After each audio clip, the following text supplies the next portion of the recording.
avec Christ. J'ai dit Éphésiens 2, verset 5. Mon ami. Éphésiens 2, verset 5. Nous qui étions morts, tu entends, par nos offenses, Dieu nous a rendus à la vie avec Christ. Il a ressuscité Christ, il nous a ressuscité. C'est par grâce que nous sommes sauvés. C'est pas fini. Il nous a donné la vie nouvelle.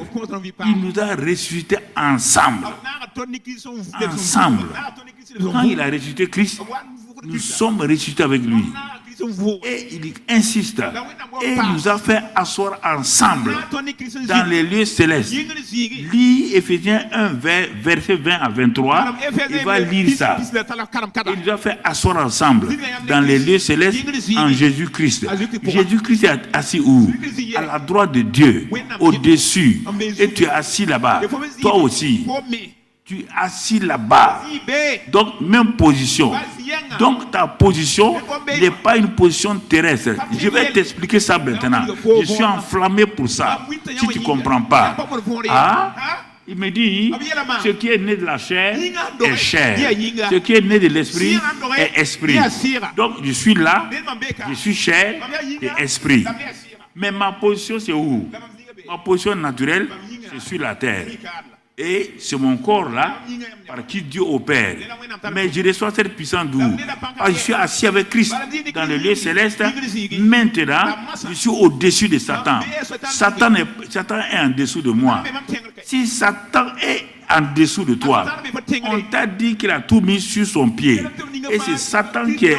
Toi, tu es en bas. Et Satan opère du deuxième ciel. Comment tu vas avoir la victoire? Dieu t'a élevé, t'a positionné dans cette position. C'est pourquoi il dit, ce qui est lié au ciel est lié sur la terre. Ta position là, on ne te parle pas du paradis. Si c'est le paradis, tu es mort. Les lieux célestes, c'est la position spirituelle du chrétien. Ce qu'on appelle l'autorité. Et c'est ça. Et à partir de là, quand tu parles, la chose se passe. Satan t'obéit. Mon frère, ma soeur, Satan t'obéit. Et c'est ça que tu ne comprends pas. Tu ne peux pas opérer de la terre là. Non. C'est ton corps qui opère. Ton corps va poser les mains sur quelqu'un. Mais en ce temps-là, la position céleste là, l'onction est venue sur toi. L'onction est venue sur toi. Tu ne comprends pas le monde spirituel et Dieu. Tout le temps, c'est le naturel. Tout le temps, c'est ton corps. Tout le temps, c'est ton corps. Tu ne peux pas dominer Satan si ta pensée, c'est tout juste là, le corps. Tu ne peux pas. On te dit que tu es assis dans les lieux célestes. On n'a pas dit que tu es assis avec Christ au paradis. Le monde spirituel est assez spécifique.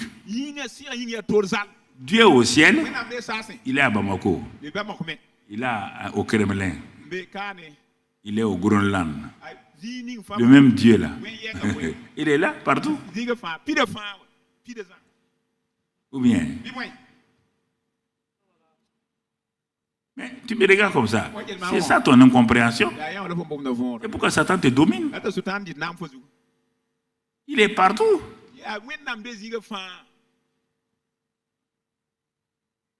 Tu crois que Dieu est ici? Nous sommes dans une réunion comme ça. En même temps, un enfant se trouve dans la forêt vierge, tout seul avec sa mère. La mère est chrétienne. Il n'y a rien. On ne peut pas l'aider. Le même Dieu qui est ici, là, il est avec la maman là, dans cette chambre-là. Pas que tu as prié. On a enseigné ça plusieurs années. Il y a un papa qui est tombé malade. On a mis à l'hôpital. Dieu est avec nous. Sois conscient de sa présence. Il est toujours là. Sois conscient. Le papa, là, il avait vieilli. Bon, il se disait que lui, il veut mourir et tout. Mais en l'amenant à l'hôpital, il dit qu'il va expérimenter ce qui a été enseigné. Il était couché dans son lit. Il a dit aux infirmières là de venir poser une chaise au chevet de son lit. Et que personne ne s'asseye sur la chaise. Personne ne s'asseye sur la chaise. Les infirmiers sont regardés. Comme c'est un papa là, ils vont obéir. Ils ont amené la chaise. Donc, la nuit, il avait très mal. Et le papa la disait, le pasteur a dit que Dieu est avec nous. Donc, la nuit là, quand les infirmiers sont à la salle de garde, quand il a tout éteint, qu'est-ce qu'il fait? Il prend sa main, il pose sur la chaise. Il dit Jésus. Le pasteur dit que tu es avec moi. J'ai réservé cette chaise-là. Je pose ma main. J'ai très mal. J'ai très très mal. Tiens ma main. Garde ma main. La première nuit, il n'y a presque rien eu. Deuxième nuit, rien. Troisième nuit, la présence de Dieu a commencé à se manifester. Une semaine, aucun docteur, aucun infirmier, aucune infirmière ne peut rentrer dans la chambre de papa. Tout le monde pleurait. On dit, mais papa, il y a quoi dans ta chambre? Le vieux rit seulement. Il dit, mais ce que le pasteur a dit, c'est vrai. Mais quand même, lui, il est fatigué, il est vieux, il est parti. Sinon, lui-même, les docteurs étaient étonnés. Et les gens se convertissaient. Au jour, il a dit à Jésus, bon, lui il veut partir. Hein. Ils ont vu que tu es réel. Ah, ça au moins c'est un témoignage. Il a raconté ce témoignage. Pourquoi? Il s'est rendu compte que le Seigneur est avec lui. Quand tu veux appeler Jésus, il n'a qu'à venir d'où?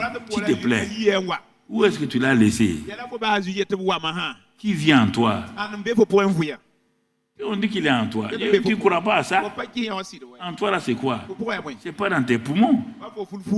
Est-ce que Jésus peut être dans tes poumons? Il sera un petit comme ça? On dit Christ est en vous, là. Vous croyez qu'il est en vous? Toi, tu as 1,50 m. Si Jésus est en toi, il aura 1,30 m. On ne parle pas de ta chair. Ta chair opère sur la terre par ta position dans les lieux célestes, assis avec Christ. Et c'est là que tu as son nom, tu as sa puissance. C'est avec ça que tu opères. C'est pourquoi il dit dans Matthieu 16, je vous ai donné les clés. Ce que vous allez lier là, c'est lié. C'est ça. Il y a tout ça, les gens ne comprennent pas. Ils ont un christianisme au premier niveau. Oh oui, Jésus nous a sauvés. Et la grâce suffit. Et après. Mais pourquoi Satan te domine? Tu n'as jamais su que tu es assis avec Christ dans les lieux célestes et qu'il est en toi.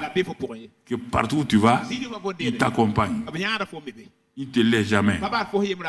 Il t'a dit, je ne t'abandonnerai pas. Je ne te délaisserai pas. Il dit, je veille sur toi. Je ne dors pas, je ne sommeille pas. Comme je veille sur Israël, je veille sur toi.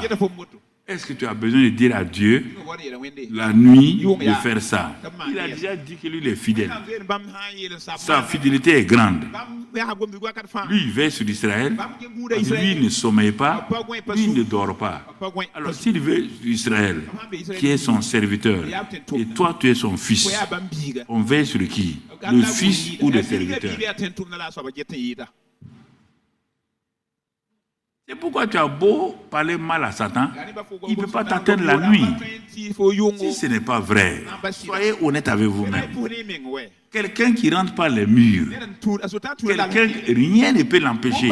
Satan et ses démons rentrent par le mur, rentrent partout. Tu crois que c'est ta prière qui te garde? Non. Parce que tu es enfant de Dieu. Comme Dieu ne dort pas, il ne sommeille pas, il est assis sur son trône. Quand Satan va venir, il voit les yeux de Dieu ouverts. Il s'en va.